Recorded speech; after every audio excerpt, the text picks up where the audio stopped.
morning, everybody. I see that we have about 17 participants and maybe a couple more that are going to be joining. So let me give people just a second for everybody to connect.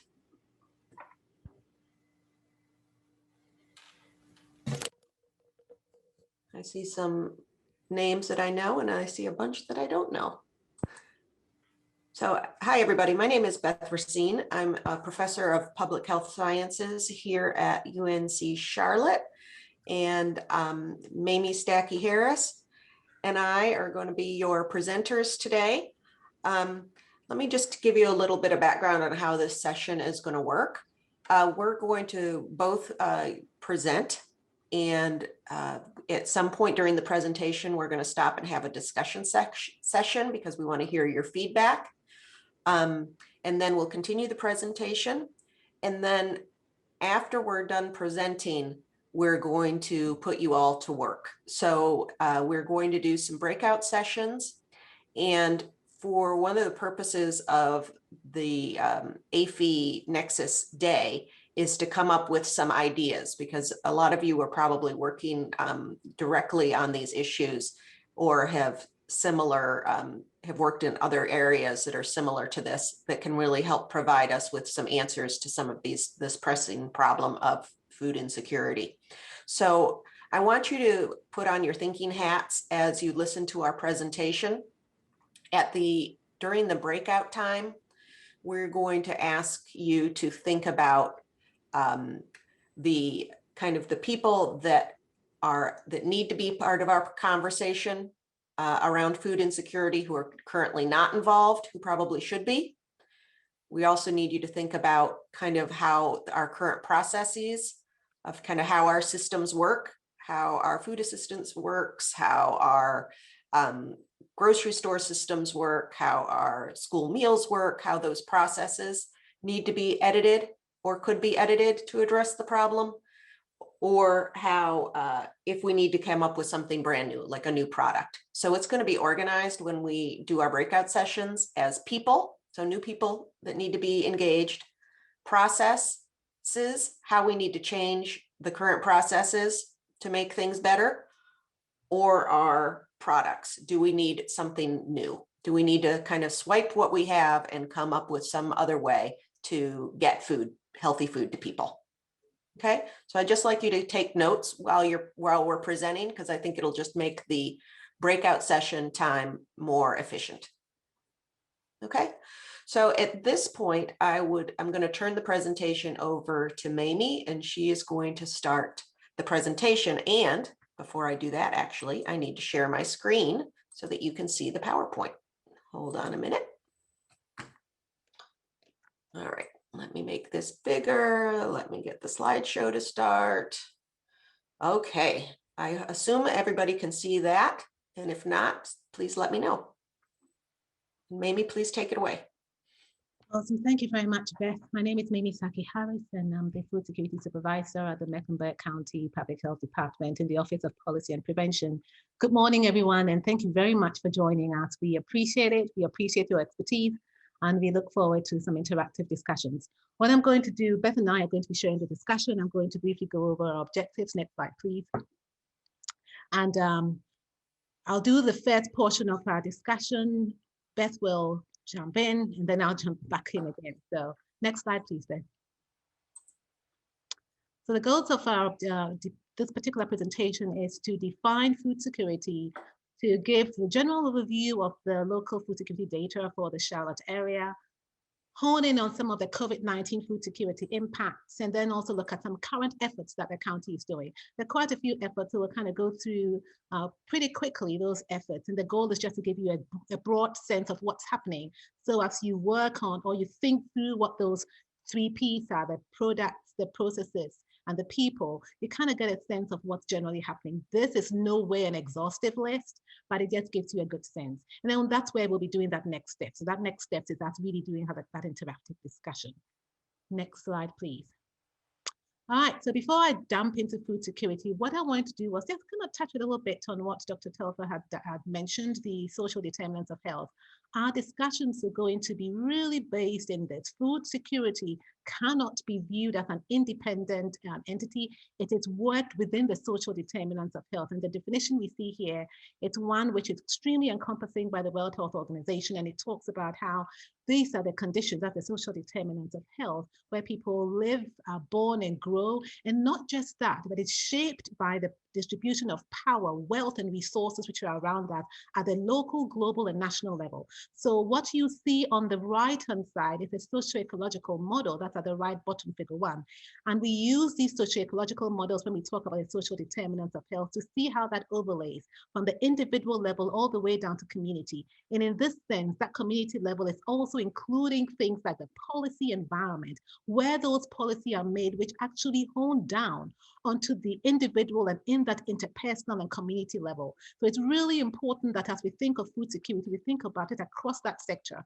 And the social determinants of health icon, which is right on the top, that's the Healthy People 2030, tries to do some aspect of that, where it shows the person in the center and it shows the different conditions around which impacts that individual, the economic, social structures, education, and all these things are extremely interconnected. And it's within this complex array of systems that we see food security undercutting all of that and cross-cutting it. Food security thereby is extremely complex, and I want you to think about that as we're working through this. Next slide, please. So what is food security? A simplistic definition is what I have over here, which talks about a household's ability to access nutritious foods and to contribute to an active, healthy life. This in no way justifies what food security actually is. And there's a more encompassing definition, which I would like to use for our purposes. Next slide, please. Within food security, as I mentioned, the social determinants of health, we have things like racial disparities working. So as I work through this definition of food security, what I want you to be thinking about is things like equity, things like disparity, things like equality. Also thinking of racial equity in the context of food security. And when we say that, we're talking about a condition where racial equity with food security is a condition that would be achieved if one's racial identity no longer predicted the opportunities and barriers that the person experiences. And in terms of hunger, that would be achieved if one's racial identity no longer predicted that person's risk of experiencing hunger. So within that context, we'll talk about food security. It exists when all people at all times have physical and economic access to sufficient, safe, and nutritious food that meets their dietary needs and food preferences. This is the World Food Summit definition of that. And as you can see, this is extremely highfalutin definition. It says all people at all times have access that is sufficient and safe to nutritious foods. And this is broken down into 4 key elements: the physical availability of food, the economic access, therefore the resources to get that food, the ability to utilize that food once you get it, and then the stability of all these 3 things. In other words, we have to have these three things consistently present for an individual at any point in time to be food secure. And that is the goal that we are aspiring to get when we talk about food security and what the globally we are looking at when we talk about zero hunger and the sustainable development goals. So next slide, please. This slide breaks down those 4 parameters of food security I mentioned: the availability, access, utilization, and stability. And I'll briefly mention that and explain what those mean. So the availability is that supply side, how we bring food from the source to our communities. And we saw that with COVID-19, how that totally exacerbated that system. We saw food rotting on farms. We saw people having to grind down food on their in their farms. We saw locations where people did not have access to food. In other words, we couldn't even move the food around. And that's where that physical availability comes in. How do we move food from one source to the other?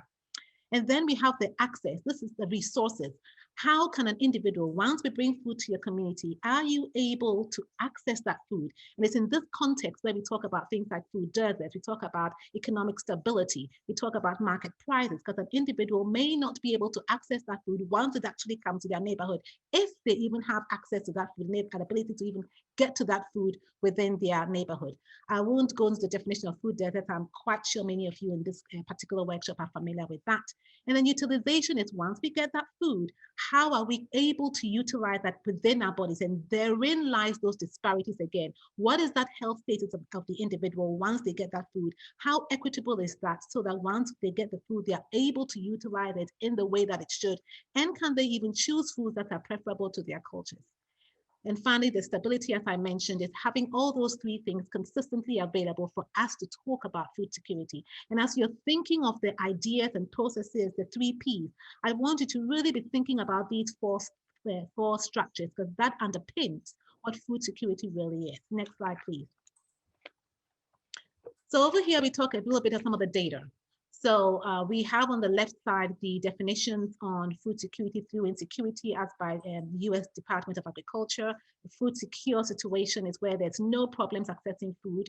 And then the very low food security all the way at the bottom is where one or more household members have reduced eating habits and patterns and totally disrupted due to resources and ability to directly access food. So we have that scale. And then within that, we look across the nation for North Carolina and Mecklenburg County, just to give you a sense of where are we. Nationally, these are statistics from 2019, actually, the end of 2019, pooled around 2018.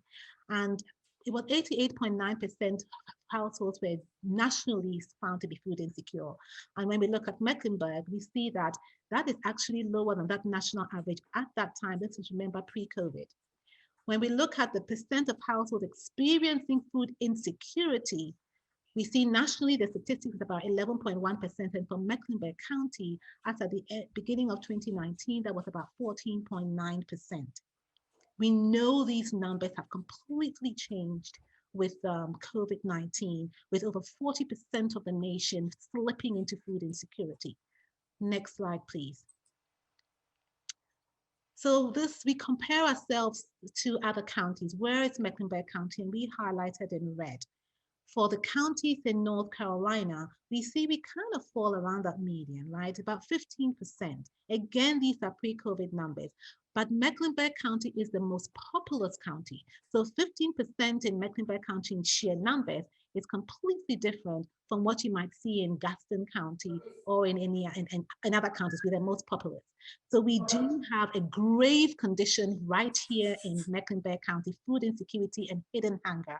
And it's within this context that we see COVID-19 also rearing its head. I'm going to stop at this point and hand over to Beth. I believe the next slide is Beth, and she's going to talk a little bit about how that whole context comes to bear.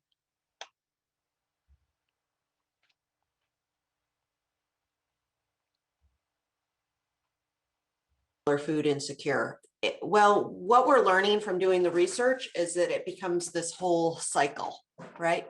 People might feel like they don't have the food that they want. They might have the food, and this is actually an area of concern, right? People might have calories, but that doesn't mean that they necessarily have good nutrition.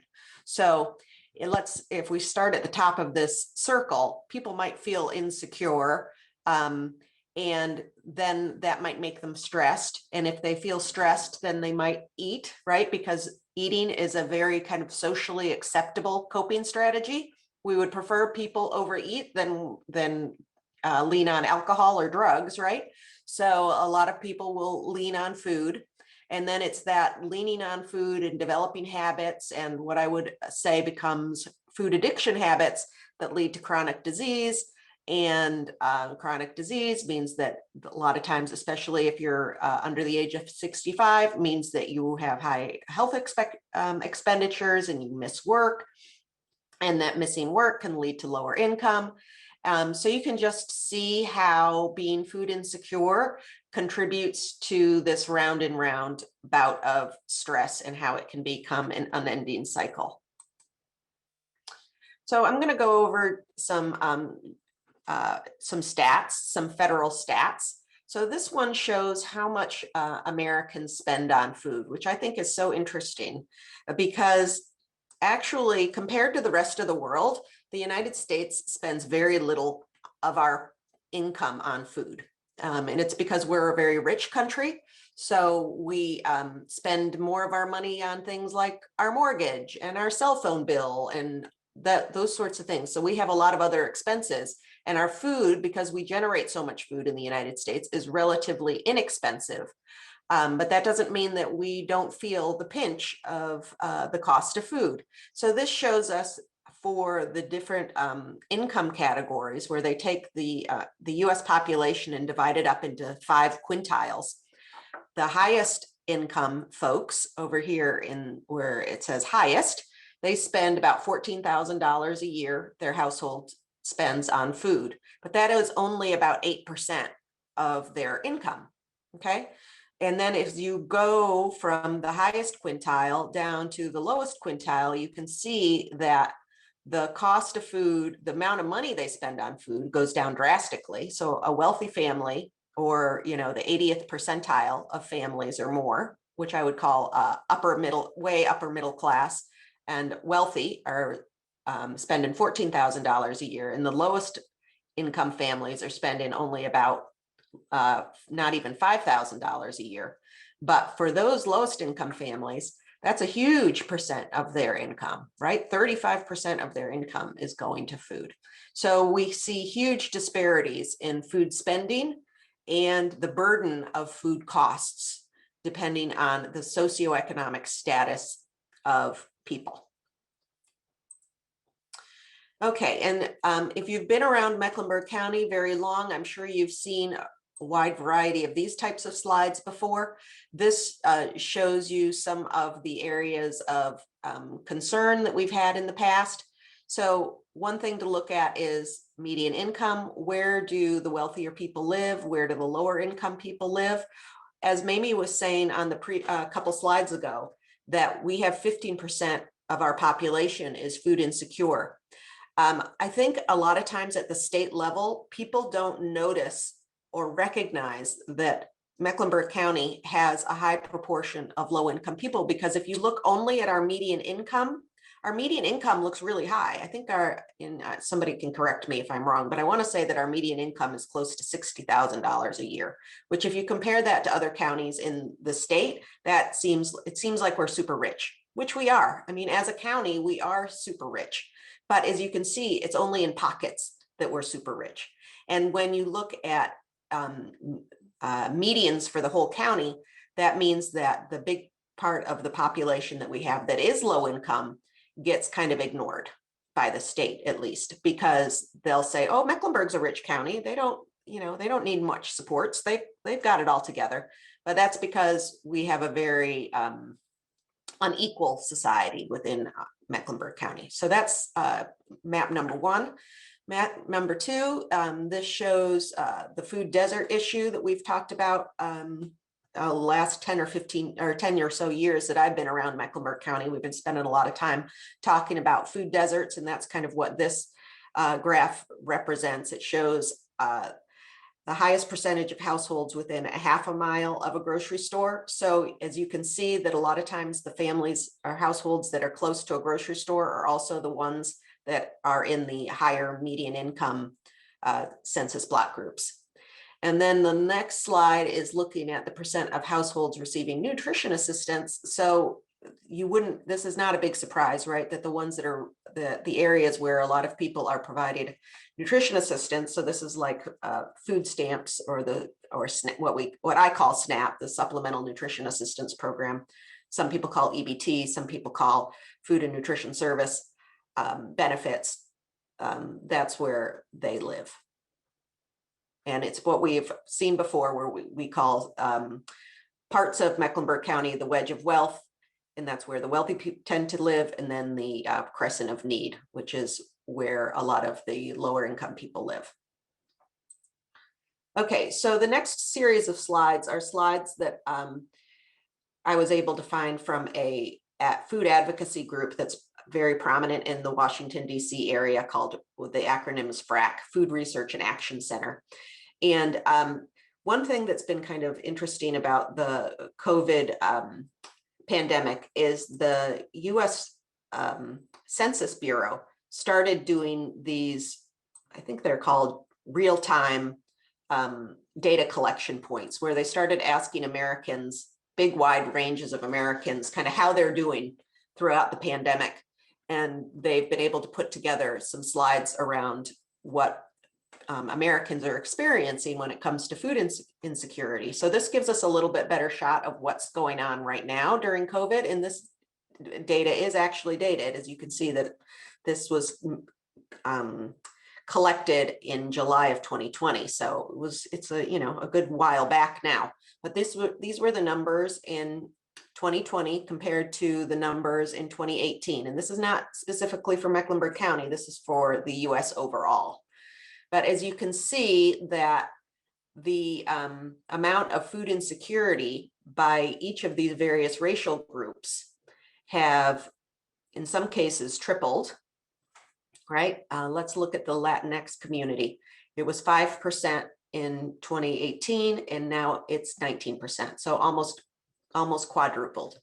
And then if you look at households with children, you can see that we're seeing the same trend. And among the white population, it's gone up ×5.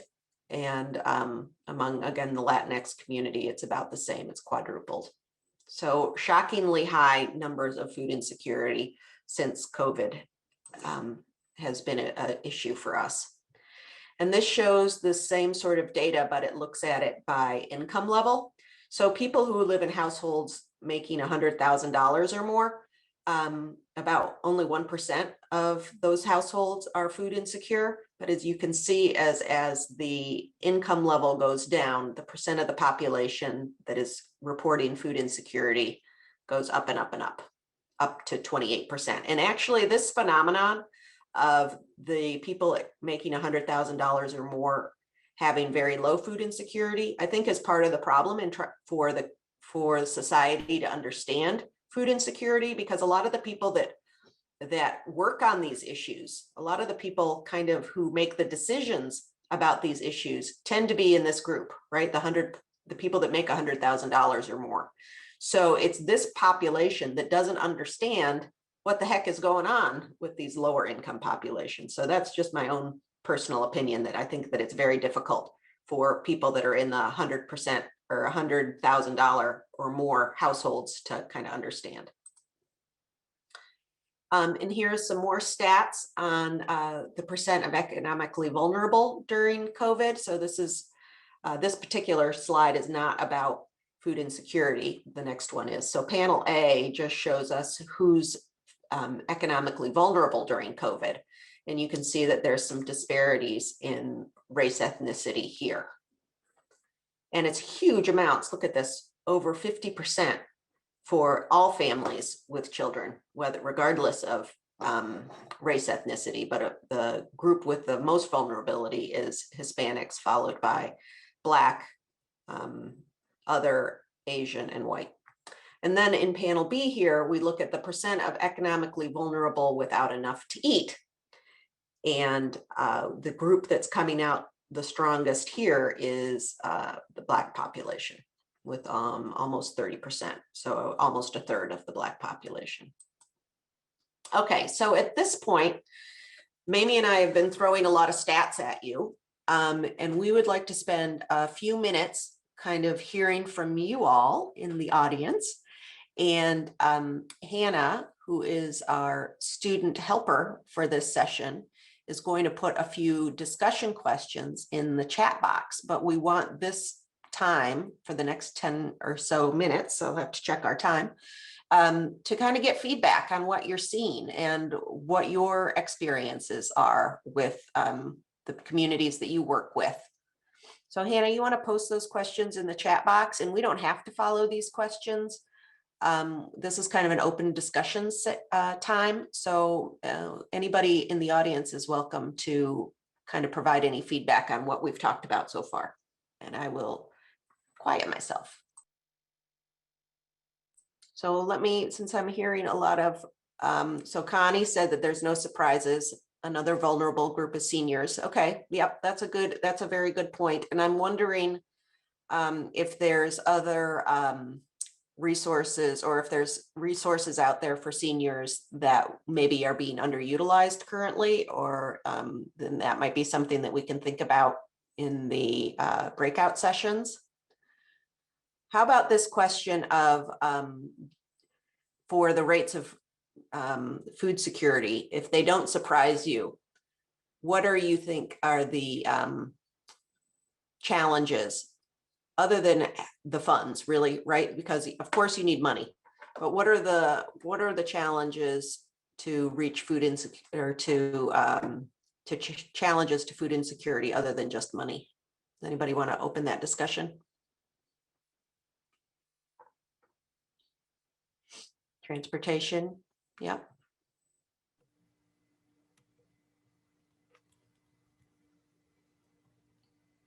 Okay, Carol, Carlo, the awareness of the FNS program, I think that is so important. So I don't know if you can speak to that, like how right now do people find out about FNS, and is there a good outreach campaigns go on?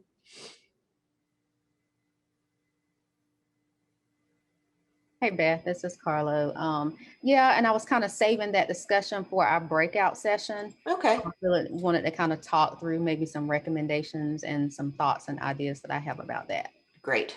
I know that there's some funding sources for that, building that awareness, but I know that's other funding. It's like there's some funding sources that say, yes, you can use the money to do outreach, and others that don't. Right. Yeah. Okay. Bus lines, access to bus lines, living near grocery stores. Yes. Okay. Thank you for that feedback. Then there was another question that in my own research, when I look at food spending, because I do a little bit of work in kind of food economics, like if somebody has a certain amount of money, how much are they spending it on food, and where are they going to purchase their food? So I'm just curious, and again, you guys can think about it more in your breakout sessions, but when I showed you the amount of money that people spend on food, regardless of their income, at least half of that money goes to food away from home. So takeout, restaurants, eating at the workplace, stuff like that. And I'm wondering if people have any thoughts about that, because that's changed a lot in the last 30 years. It used to be that almost everybody ate at home, and it would be only maybe 10% of their food budget would go to food away from home. But now that is 51%. And I see here Lee has a comment on social justice aspects and the term food apartheid. You're right, Lee, that's a term that individuals are believing we should perhaps use for food deserts, because the word food deserts gives that connotation that there is some deprivation of food for whatever general social and structural and environmental habits is not naturally, it's naturally occurs, right? That's what we think of at a desert, like a natural occurrence. But we know these are strategic and carefully done. There's zoning issues that come in. And so yes, apartheid is a term which really takes into consideration the structural and systemic ways that create lack of access to healthy food. And I am strongly a proponent of the food apartheid definition as well, and believe that it's probably what we should be doing, knowing that a lot of the large scale stores don't particularly want to go into certain locations because of the cost benefits. So you're hitting the nail right there on the head. It's extremely complex, and the food apartheid term is one that should be continually grappled with. So I like that. And going back to food deserts, I mean, one of the three key things for food deserts are the demographics, economics, and transportation. And Beth is really honing in on the economics as well. Poverty, that's something that Dr. Teffold mentioned. That's really one of those underpinning aspects that continuously keep the cycle going, right? So we need to be looking at economic empowerment opportunities as well as we are looking at the food systems and food sovereignty, just really looking at it from a holistic lens. So I like those comments. Okay, well, maybe this might be a good time for Mamie to show us what's been going on, what her office has been working on, and some of the county efforts to address food security issues. Yeah. And just before we do that, Natalie, I did note the disability you mentioned there as well. And we'll note that for perhaps our breakout sessions. So thank you. All right, so at this point, what I'm going to do is to just really go through some of the programs that that we are working on in the county on, not just ourselves, but with some of our partners at DSS and some of the other health departments across the Mecklenburg County. I'll start off with one of the larger programs that we've just started. Actually, we just got funding for that from the BOCC, and that's the SNAP expansion program. I'm giving individuals who are on SNAP or Medicaid, $40 to be spent at Food Lion. And that's really a way to see how we can bolster that pandemic EBT monies that individuals got, and also the increased limit that has been given to SNAP clients, knowing that it's still not enough. How do we boost that to ensure that monies can be spent on other things and not just food? So, that's the SNAP expansion program, and thanks to the BOCC, we've been able to we started to work on that. Next slide, please. This is the farmers market, SNAP double up bags. Some of you here will be quite familiar with that. We have about 22 farmers markets, or maybe 23 in the county, of which about 20 are participating to some extent in some of these programs. We don't have SNAP double up bags in all of them, but we at least have a SNAP EBT machine in most of the markets at this point. About 50% of the markets all have some aspect of SNAP or double up bags. This is a great progression from just 3 years ago, when there was the there was a study done on the food security situation in Charlotte, and it showed that only 3 markets had SNAP EBT. In other words, individuals on SNAP couldn't access these markets and spend their SNAP dollars there. When they do this now, SNAP monies is doubled, and what we're doing with the funding we've gotten as well is to take the limit off the $20 cap that we had at some of these markets. So an individual can be doubled, matched with whatever amount they spend at the farmers market. And this is a way to not only boost the economic empowerment for the farmers, many of whom are struggling with food security themselves, but also to ensure the food access is addressed in our community. Next slide, please. This is just the map of the food farmers markets programs, which we ensure we deliver the different food drives that we work with on loaves and fishes to make sure the information is being circulated. It's also been translated into Spanish to ensure that we can address that equity sense so that everybody can have access to this and can read and understand where these markets are. Next slide, please. This slide just shows you where those markets are, the map of Mecklenburg. I told you the numbers of markets we have. The markets that have both the carrot sign and the SNAP should tell you that they're doing both SNAP double up bags and SNAP EBT. And the markets that don't have anything are markets that we're still working on to try and get them into this general SNAP double up bags and SNAP ability. Next slide, please. We also working with our Healthy Corner stores, the food security team in Mecklenburg County, and an amazing team of, I'm part of the teams, I guess I'm biased, of 4 other people: Karina Gonzalez, Emma Leone, Reggie Singleton, Abby Wyatt. They work really hard to help roll out these programs. The Farmers Market program is led by Abby Wyatt. The Healthy Corner store program is led by Karina Gonzalez and Emma, both of whom have been with the county more than 25 years if you combine those years. And what they do is to work with these small convenience stores who have committed to working in what we call these food deserts. So these small store owners are in what we call food deserts, where we don't have large-scale retail stores. They have committed to having healthy foods in their location. They are giving a Healthy Corner store certification program, which is done with Raleigh. And they ensure that they can continuously stock healthy foods for individuals in their community. Next slide, please. We have about 22 stores who are doing this and have been doing this for at least 4 years. The refrigeration pallet is something we're exploring to roll out to support some of these corner stores. And what we want to do is just a pilot. So just working with a couple of these stores to bring in refrigeration that the county will pay for, to see if having things like refrigeration will help the store owners be able to increase their stocks, and then figure out if we can work on with some coupon programs as well to bring in that cost benefit program, because just having a fridge is not going to help the store owners. They need to be able to move their products, and they need foot traffic. And many times we know the food that sells is not necessarily the healthy food. So identifying other ways to boost the sale of healthy foods are things that we are exploring. Next slide, please. And many thanks to Karina and Emma and Abby for the programs I just mentioned. Parks and Recreation, we worked with our Park and Recs as well in the expansion of access to food. So in quite a few of our parks and recs, there are some community gardens, and they also have plots that they work on with the community. So we have 18 sites, about 400 plots dotted across the county, so individuals can have access to fresh, healthy produce in their communities. And many thanks to Park and Recs for spearheading these efforts. Next slide, please. This is the Edible Landscapes program that is led by Reggie Singleton. And with this, in addition to what I talked about in the Parks and Rec, the goal is to work in some of our public health priority areas to identify locations where we can have an urban orchard. So individuals in the community can work together to own this, what's it called, urban orchard, and be able to grow foods which are nutritious and good for that local environment. We pair a lot with the churches in some of these communities, and so far, most of these 7 orchards are at churches, and they work with the communities around them, and it's open to those communities to come and harvest the fruit when those fruits are available. Next slide, please. And I'm just giving a high-level discussion on these, just so you know what's going on in the community.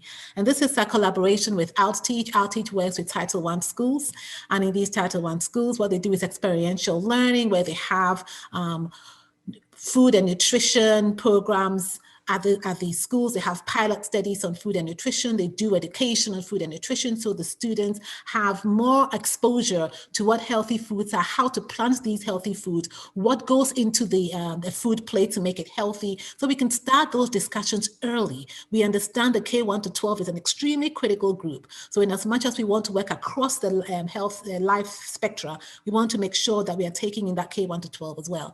And many thanks to Outteach for this program. Next slide, please. We're working with Rivendell Farms of the Carolinas to have a food systems map. We don't have anything like this in North Carolina. It's going to be the first of its sort. And what they're going to be doing is really trying to track where we have our different food systems, putting it all together in a map location, so anyone can go online and determine where is a farm, where is a good source for food. And during the COVID times, they were really also looking at where can we go to get those food distributions, what's happening where, what is being distributed, what's nutritious about it. And it's an extremely innovative program. And with the funding from BOCC, we're supporting the expansion of this and the scale up of this program. Next slide, please.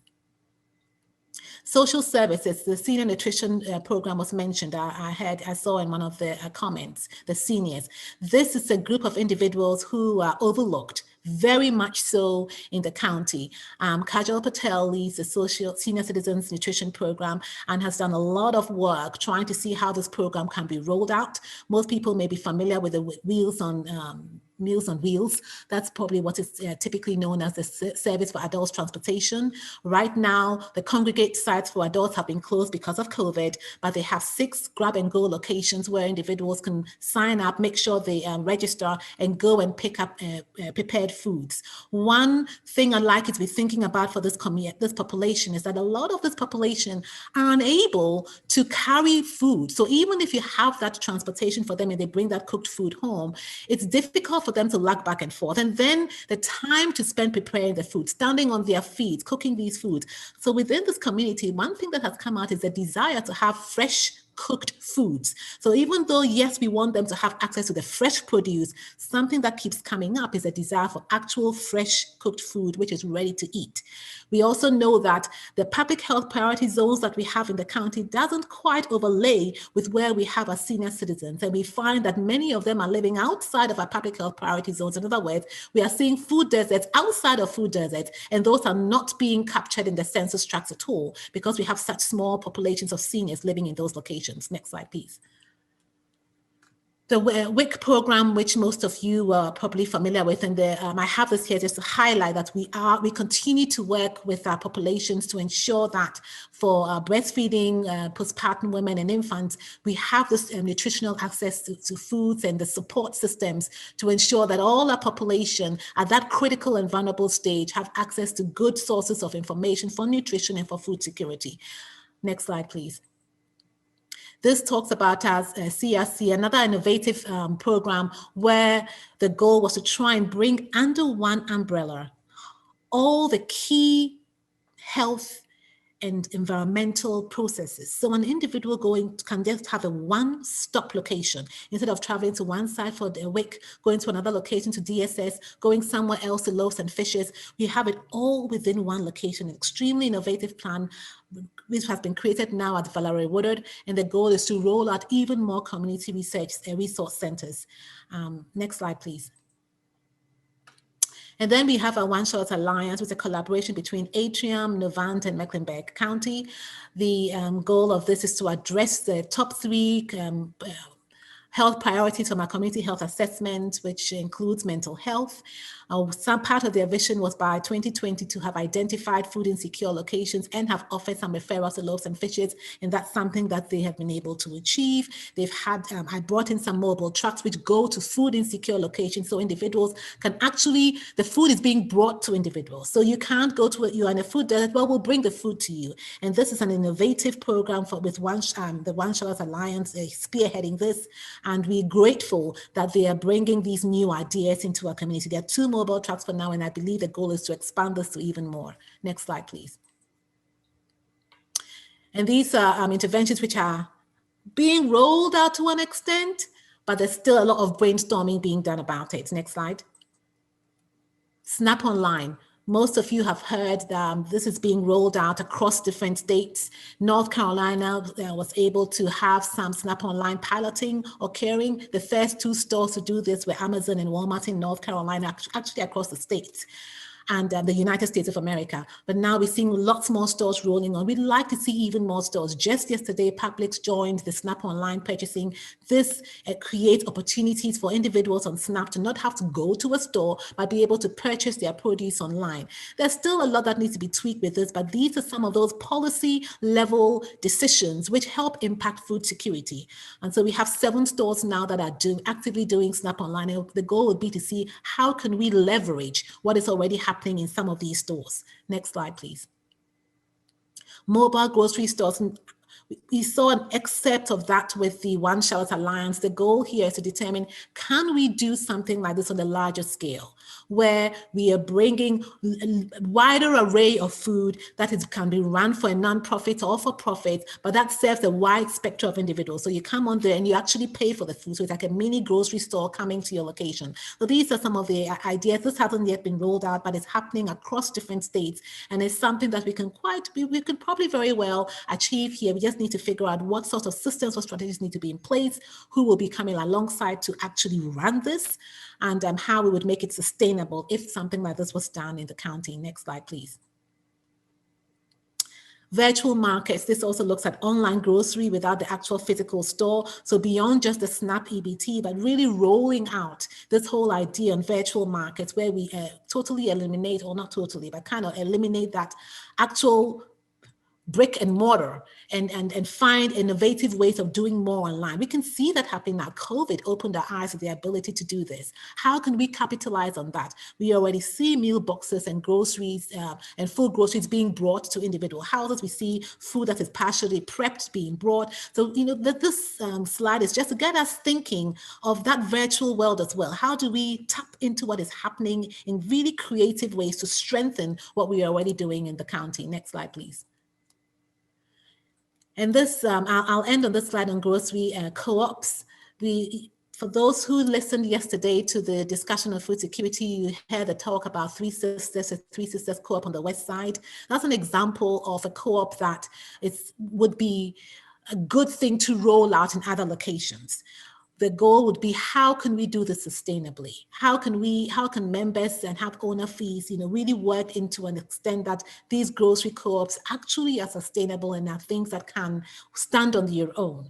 But these are some of the ideas on really expanding food security, looking beyond just a brick and mortar, or if it's a brick and mortar, other ways to do this in a way that the community is engaged and it fulfills the need of those unique communities.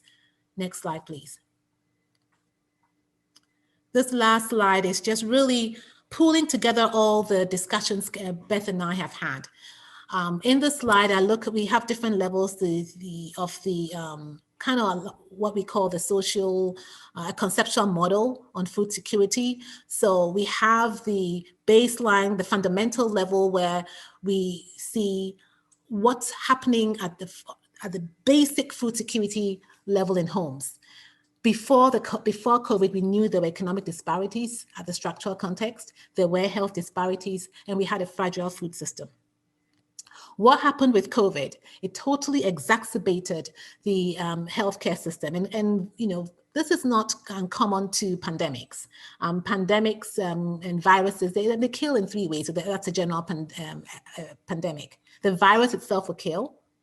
It breaks down economic structures, and it also breaks down health infrastructure. And once you have all those 3 things coming into play, we can totally decimate any context. And that's exactly what we saw rolling out in North Carolina and across the United States and globally. There was an economic crisis. We saw the social distancing bringing about livelihood loss. We saw increased demands for food aid. We saw the healthcare system extremely stressed. In some countries, that was completely crippled. And then we also see at the household level that, you know, individuals, because of all these factors, households under stress, behavioral changes, mental health issues, general food insecurity, and then chronic health outcomes because of this overlay. And this is compounding what was already in a pretty fragile system in many of our food insecure locations, which have been further exacerbated by COVID. So, and this hasn't changed. Yes, we are rolling out vaccinations, but yes, we still have contexts and communities where the impacts of COVID-19 are still very present and we believe going to be long lasting. How, as we talk about food security, can we address some of these in those very critical neighborhoods where we already know food insecurity is an extremely pertinent issue? Not just food insecurity. Remember, I talked about the social determinants of health. We're looking at housing aspects as well. We're looking at transportation. We're looking at air pollution in many of these lower income locations where we have a lot of hog farming occurring right here in North Carolina. So compounding all these factors, how do we really start to tease apart working on just one aspect, the food security, knowing that it's cross-cutting and hinges on the general health that an individual can have and the ability to access good healthcare systems. So I'm going to stop there and we'll open up for actual discussions. Any questions? Thank you, Mamie. Well, I guess what we might want to do now is go into breakout rooms so that we can kind of talk more one-on-one about these issues. And it's hard for me while I'm sharing my screen to see the chats. So let me pull those up. So we've posted a question in there. We talked about, you know, sustainable food security solutions or initiatives should include a racial justice and equity lens.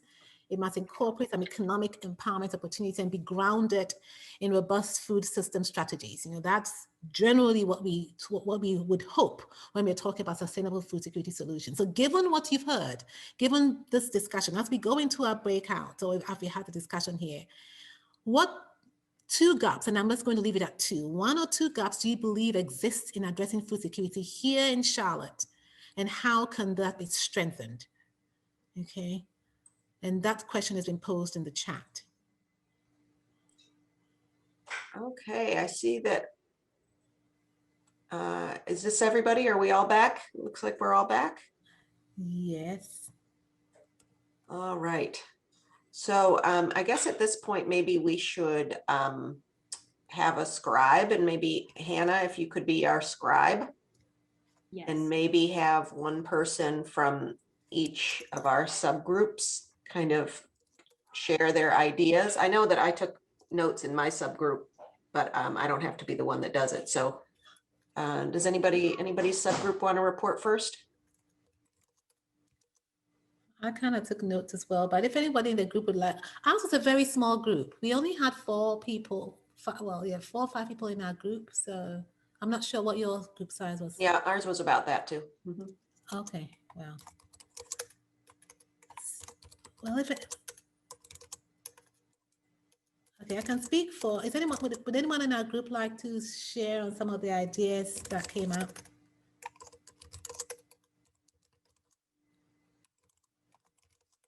All right, I can share. So from the food security, sorry, technology divide was one thing that came up. Denise had mentioned that there is a technology divide. So even though we have the SNAP online and other virtual platforms popping up, we realize that there's a significant technology divide in the county. And her thoughts that what are we doing about it? How do we include that in the discussions we have with regards to food security? She also brought up a pertinent point on the fact that this is not just for senior citizens, but this is also for some of the youth. And she talked about the foster care system, where we also have individuals who have bounced from home to home sometimes and don't have access to some of these tools. And then not just that, but the eating habits of some of these children have not necessarily been honed in a way that is also going to be helpful. And therefore, when they come out into society at the age of 18, it's really hard for them to try to determine those good or healthy ways of eating. So that was, I really like that point on the technology divide and what we should look across the age spectrum. Another thing that was mentioned was the importance of the prepared foods. This was, Jackie mentioned that, the prepared foods like the, that's were delivered, pre-prepared food that are delivered to households, and how, of course, we know many of the senior population likes that, but also for the younger generation. But she did mention also prepped foods cooked hot meals in churches and local organizations like that, how that can be extremely helpful in our senior or older population group, and ways we should probably be looking at to roll out things like that. We know there's the grab and go options, but what can we be doing to really capitalize or leverage some of these virtual food platforms in a way that doesn't necessarily require the use of technology and will bring about those fresh cooked foods for individuals. And then another thing that came up was a great question by Connie as well. And she was looking really about, well, two things that Connie had mentioned: medically tailored meals. That yes, we talk about food delivery models, but very little conversation is on those medically tailored food for individuals who might have chronic health diseases and need to have special diets. And so what is being done to roll out things like that in a wheels on meals fashion that is carefully tailored for, let's say, an individual on dialysis. And then another thing she had mentioned was, where do we have that aggregate information for food security? Where does that sit? We have the Charlotte-Mecklenburg Food Policy Council, we have the Mecklenburg County, and we have other groups. But who is that focal group or point person where we are gathering all this information? I shared some of my thoughts on where I believe that should sit, but that was a question that came up, and I thought was a good one for us to put put in our list. And then other things that were mentioned were, I think Jackie had mentioned cooking classes, and how that is actually helpful. So how we can roll out innovative cooking classes for individuals who might be able to purchase some foods, but not quite sure how to prep it. So that kind of lines up with that Hello Fresh model where the food comes already pre-prepped, right? Or not pre-prepped, but cut up and the recipe with it. But along those lines, ways to innovate access to food. And I believe that was the key things. Did I leave anything out? Or anyone in my group, you can please. No, you did awesome, Amy. Thank you. Awesome, great. Okay. Thank you. Yep, that was it. And I'm putting in here in the chat the Unlocking the Potential for Charlotte's Food System, the Karen Karp and Partners study for food systems, for anyone who might want to read that study as well.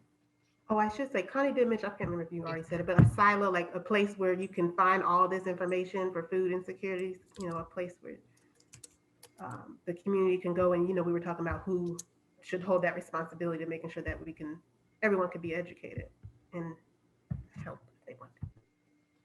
Thank you, Connie, for the clarification. Yep, that was right on point. Hannah, do you want to go or see if there's somebody else from your group that would like to report?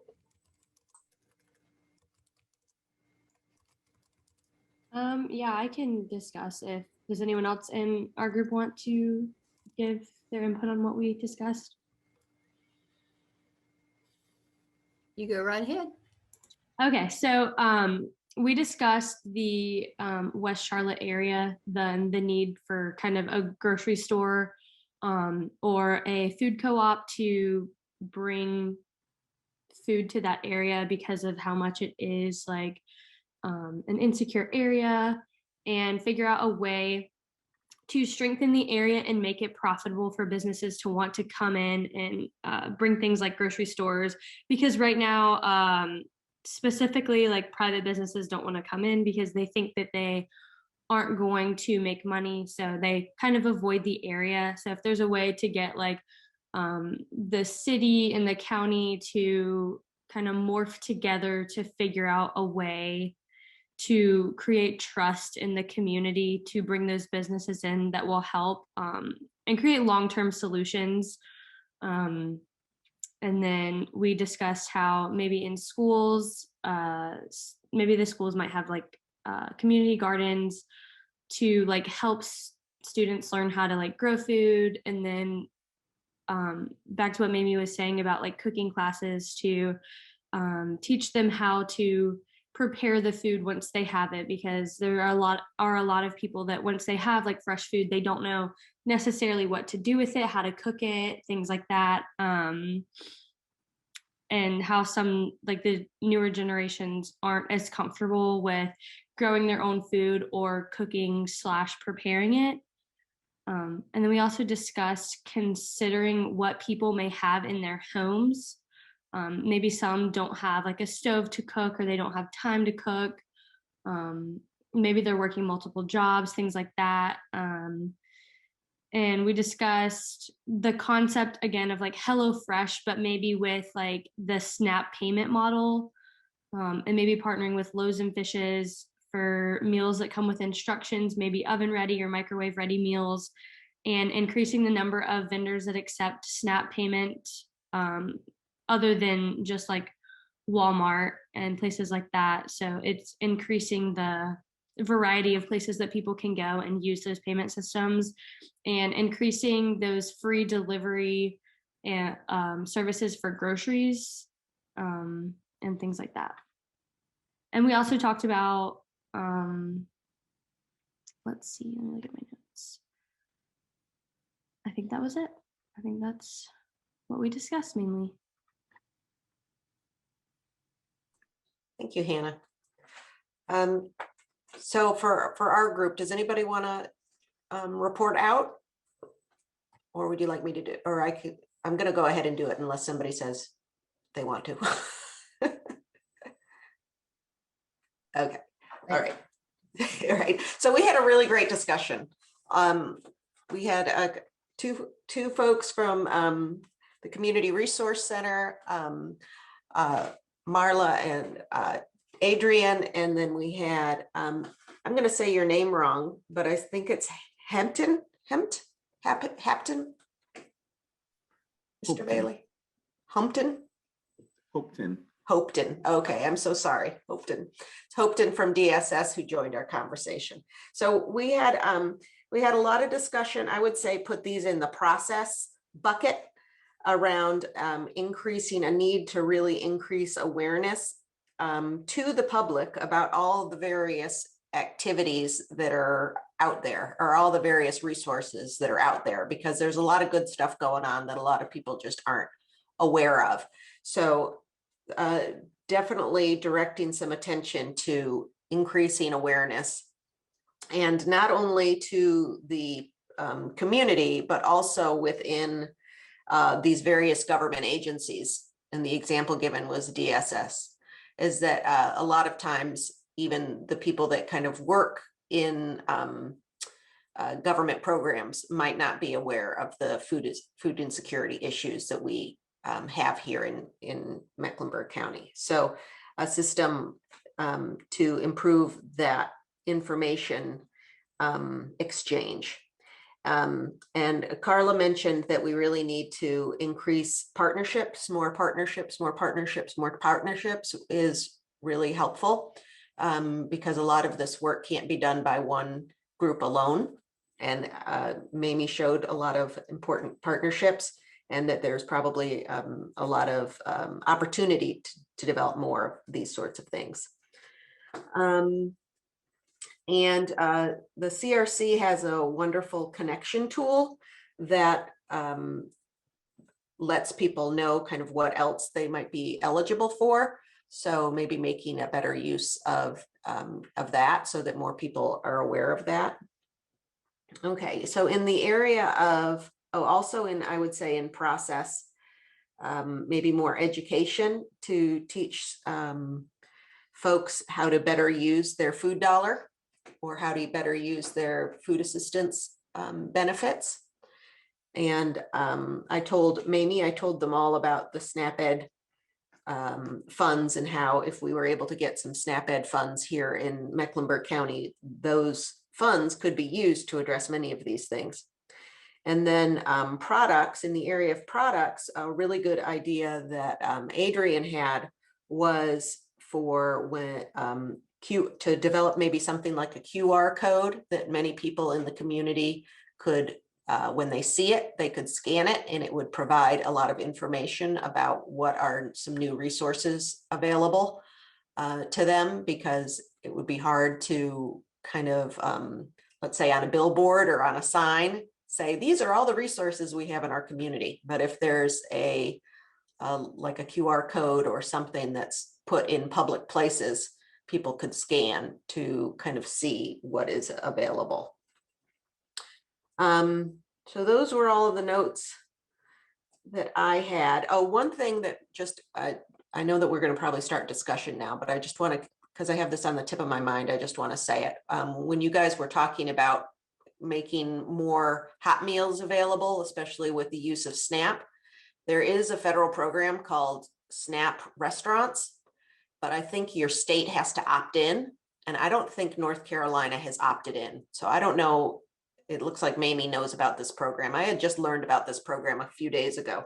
So that might be something to advocate for, is to try to get SNAP restaurants, because when you get SNAP restaurants, there's certain sections of the SNAP population, from what I understand, older adults and the disabled, who can use their SNAP benefits for hot meals as part of that program. So I'll stop there. Does anybody have anything to add to what I've just said? Anybody from our group? You covered it. Thanks, Beth. All righty. So we have about 10 minutes left. Is there any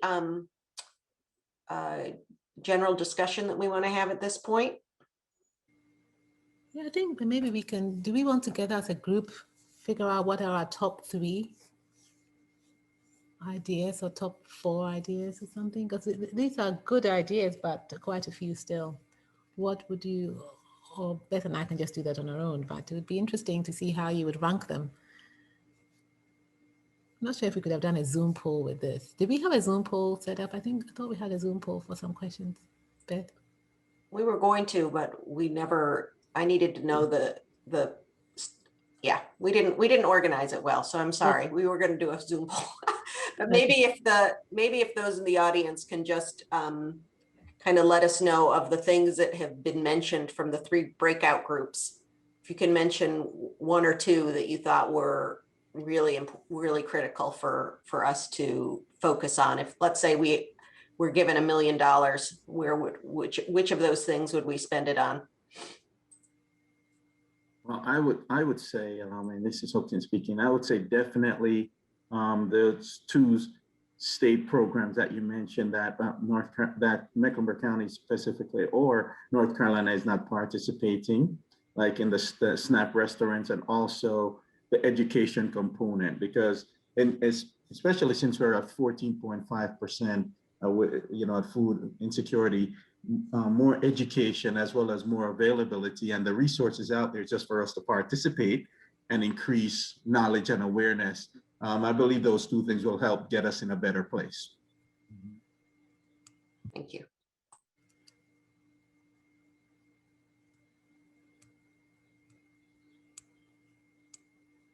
Any other thoughts from people on what really stood out to you?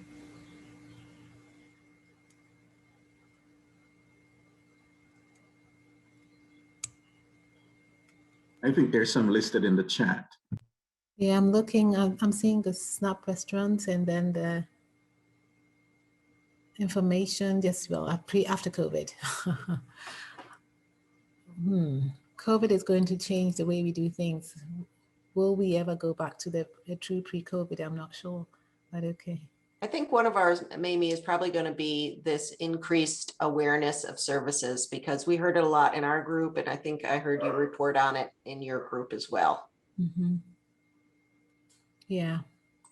Increase awareness in a central location of sorts where information like this can be gathered, so individuals who are interested in or want to understand what's happening in the Charlotte regional area food security would know where to start to look. Right now, information is so dispersed. So yeah, I think I would definitely agree with that. I think this is Connie, and obviously that was one of my highest priorities. I think it helps us all who are working in the space to have better synergy and not be duplicative. I think we could waste a lot of time and energy duplicating something that someone else is already doing because of lack of knowledge. And none of us have time for that. Mm-hmm. And to reiterate what was said just now by Mamie, it's just like gathering all the various things that we have, that we ensure that we aren't duplicating, and just having them all in one place so that people are aware of everything that's out there, so energies aren't wasted.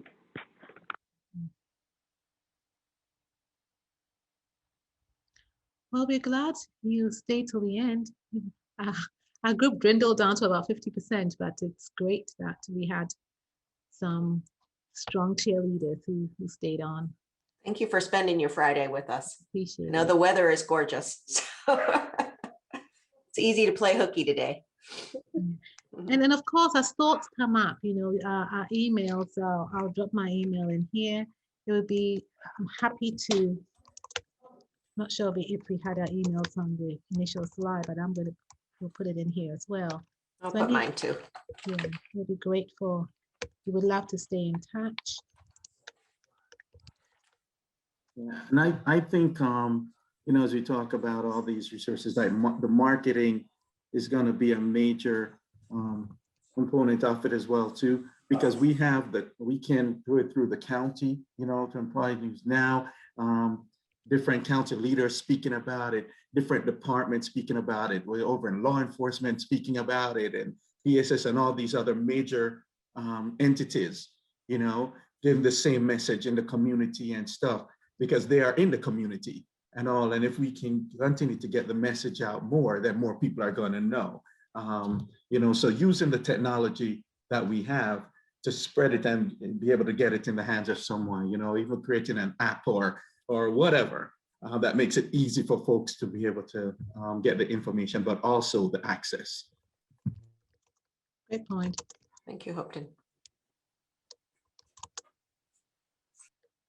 Yeah, yes, I see that. Yes, we do have the One Charlotte. I'm assuming you're talking about the One Charlotte Alliance. And yeah, we work closely with them as well. It was the One Charlotte Alliance you're referring to. Yes, I believe that's a group that we need to leverage a lot more as well, because the One Charlotte Alliance really wants to work in that central location too. So it's definitely a group that we need to do a lot more with. Thank you all very much for your participation. We appreciate it.